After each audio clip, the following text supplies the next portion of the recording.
Hey, Kylie here from the Funnel Flippers. We are building out a brand new onboarding process for our custom project clients. I kind of wanted to bring you behind the scenes as far as like how I think about this process and then how I actually build it.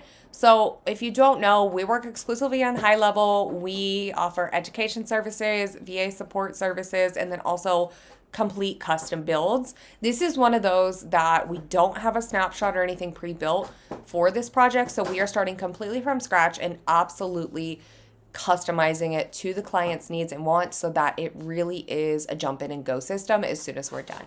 So, we're going to come over here. A couple things that I'm thinking about inside of this process project is one, we are building out currently our onboarding form. That onboarding form is going to give us everything we need as far as branding and assets, as well as communication preferences, things like our information we need to obtain for A2P verification, as well as just acting as a checklist that they've provided us the access we need to their account, to their domain provider, anything we might need. So that is being built right now in the back end. So we'll have this form essentially kind of kicking off part of the onboarding process. So what we really do is once we do contract and invoice, then they book a call with us, their onboarding call. And then this is essentially going to act as that step after our onboarding call where we get like the really big picture questions talked through and answered. And then they're going to go into this workflow that's going to essentially guide them through getting us access, getting us all the information we need, and then making sure that our team knows as soon as everything's submitted, hey, this is ready. We need to go ahead and take action. So the first thing I'm going to do, I want to have a field in here for our Google Drive folder link. That way we have all of the client information really in one place, including their Google Drive link. So I'm literally just going to go ahead and not create a folder. I'm actually going to add a field. We'll just add it as a single line field and then title it Google Drive folder link. I don't even need to add the word link. We can just do Google Drive folder. We'll keep it in general info and then save. So that's really step one, easy peasy. Okay, then we're going to come in here and you can see I already kind of labeled this custom project onboarding, notify and create assets. So this is eventually going to be our onboarding survey where it asks for all of those assets, questions, things like that. Then we're using an app in here to go ahead and create the folder in Google Drive with the contact name. Then we're going to do an update contact field step where I can go ahead and do Google Drive folder. I should be able to do Google Drive, create folder, and it's not bringing that link in. Hold on. Well, maybe that's not going to work.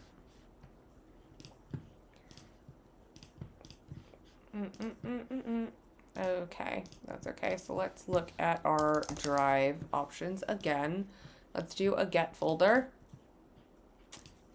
Nope, that's not going to work. So as you can see, like, again, this is just a behind the scenes. Sometimes the things that I want to do aren't actually able to be done. So let's look really quick. We created this shortcut. I wonder if I can, let's try something here really quick. Let's do a dynamic, get folder, contact full name. Select, and then let me see if we can maybe update the contact field this way. No promises, but sometimes you really just do have to kind of play around and see what is actually going to be possible. IT, success message. I don't think that's going to actually give me what I need. Okay, so heck with that. We're not going to do that. We'll just add that as a step to go ahead and do manually. So then from there, I do want to notify in Slack. We'll do public channel, automated project updates. And then I'm just going to create a message. Has submitted their onboarding form. Please review and email review, test access,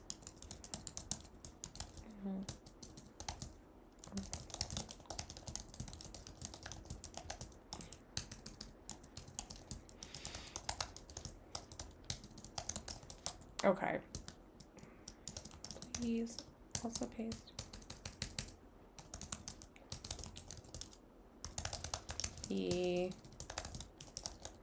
Whoops.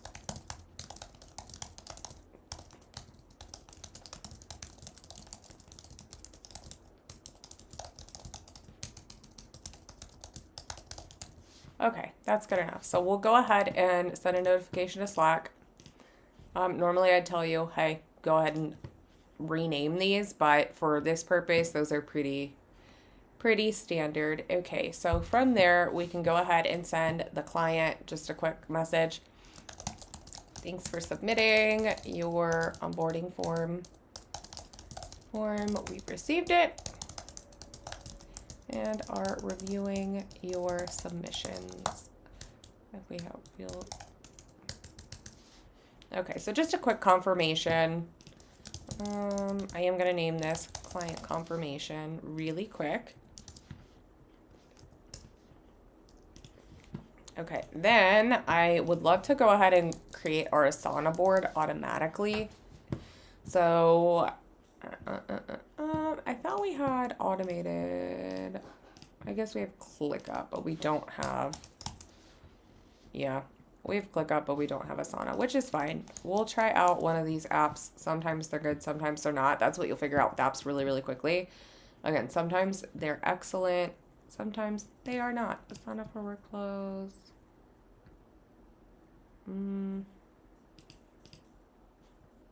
This looks like it has way more options, so we'll go ahead and give this one a go. App installs just kind of takes you through a couple different windows. Install, continue, allow. Okay, perfect. Now we can come back into automation. Also, just a heads up, I am using the desktop app, and we also have autosave on our workflow. So you can see I came back here. That's why there's no like save button, because I have autosave enabled. So now let's look for the Asana. Asana for, you can see now I can actually click on all these things. We can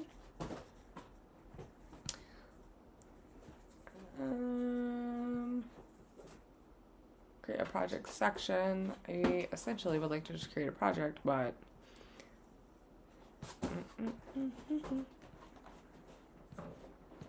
okay, it looks like we're gonna do,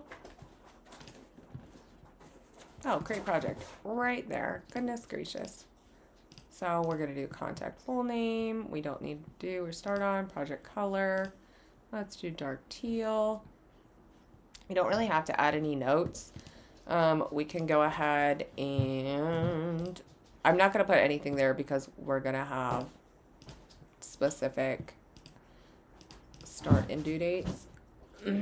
Okay, right now, month, a year, default view. I think I might actually need to create a project section because I'm thinking about, sorry, I'm literally thinking about the way we have our Asana set up as we're doing this. So let's look at, nope, we're just gonna create a project. That looks a little better. Where was it? Right here. Okay. Yep, so we're just going to go ahead and leave the due date blank for this purpose. Don't need attribution. We need right now. Month, day, year. Project color. Do dark teal for that. Default view. I like boards. Notes. We don't need any notes. Go ahead and do that. I'm going to label this create Asana project. Create Asana project. Brilliant. No, not archived. Go ahead and tab that. Okay, and then from there, I really could, I guess, use this. And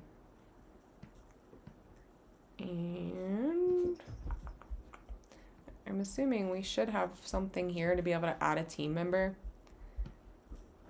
to the project, but I'm actually not gonna mess with that too much. We're good with just having the board. Then we're gonna actually set the task. Let's go ahead and set a task for us. A task Review assets. So we have our description. Please review this person's contact, full name, and onboarding form, and test any assets and ensure. Contacts assigned user, due in 1 day. Beautiful. And then I could add that task to Asana, but I'm not, again, going to stress that too much. Let's see if we can do it. If I can't, no problem. If I can, perfect. Right here, create a task. Create task. Client assets.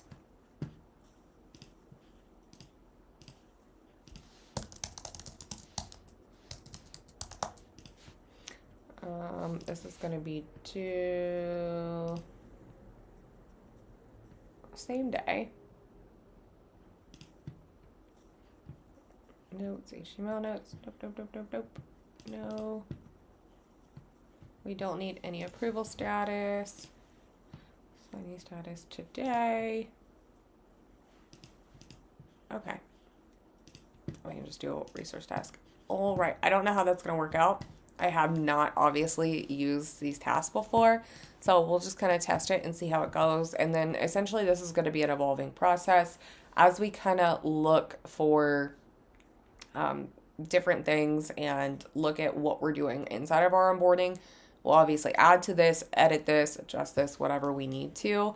And then really what I'm kind of thinking about doing here is wait. Let's say wait 4 weeks. Oh my gosh. 28 days. Let's just do 28 days. Wait for 4 weeks, and then I probably go ahead and send an email and say, hey, you need to go ahead and schedule your check-in call. Email, schedule, milestone call. I'll just leave these as default, and then I'll have to go ahead and actually type up an email. I'll leave that as a test for now.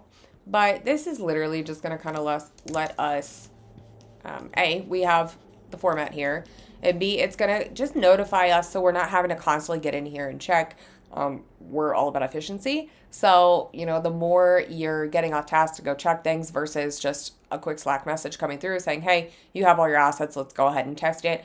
I can then know, hey, we're ready to move into test instead of wasting, even if it's 2 minutes, two minutes here, 4 minutes the next day, 7 minutes the next day, getting in, checking for their assets, making sure we have everything versus just being notified. So we're just looking for little tiny ways that we can maximize our efficiency and ensure that things are flowing without us having to constantly remember to, hey, go check, hey, bug them via email, da-da-da-da. And then honestly, what I would probably do here, so we have this workflow, I would more than likely go in because we have our onboarding. We have an onboarding call flow. So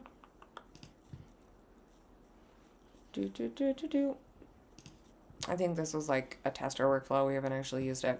So after the onboarding call was booked, what I would probably actually do here is then wait until like 1 day after the appointment. Wait. 1 day after.